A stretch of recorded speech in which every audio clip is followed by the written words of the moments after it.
पुण्याचं नाव घेतलं की आपल्याला आठवतं शिक्षणाचं माहेरघर, पूर्वेकडचं ऑक्सफर्ड.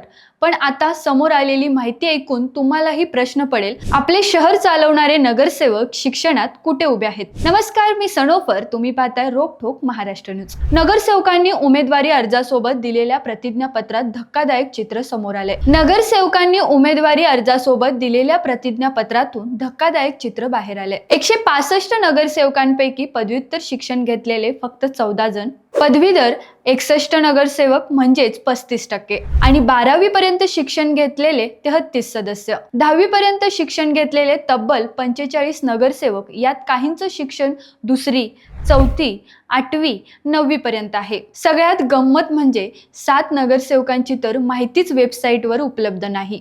म्हणजे हे 7 जण नेमकं काय शिकलेत, कुठपर्यंत शिकलेत, सगळं अंधारातच. पुणे शहर हे शिक्षणासाठी देशभर प्रसिद्ध आहे. सावित्रीबाई फुले विद्यापीठ, सिम्बॉसिस, अभियांत्रिक कॉलेज, रिसर्च इन्स्टिट्यूट्स, दरवर्षी हजारो विद्यार्थी पदवी पदव्युत्तर घेऊन बाहेर पडतात. आणि दुसरीकडे हे सगळे महत्त्वाचे निर्णय घेणारे, समित्यांचे नेतृत्व करणारे, विकास कामं ठरवणारे लोक, त्यांचं शिक्षण मात्र इतकं मर्यादित. राजकीय गणितात पाहिलं तर भाजप 119 जागांसह पहिला, त्यानंतर अजित पवारांची राष्ट्रवादी 27 जागांसह, तर शरद पवारांची एनसीपी 3 आणि काँग्रेस 15 व शिवसेना ठाकरे गट 1. पण राजकारण काहीही असो, पुण्याचं कारभार कोण चालवतंय आणि त्यांची शैक्षणिक पात्रता किती, हा प्रश्न मात्र आज पुणेकरांमध्ये मोठ्या प्रमाणावर चर्चेत आहे. तुम्हाला काय वाटतं? तुमचं मत कमेंटमध्ये नक्की कळवा.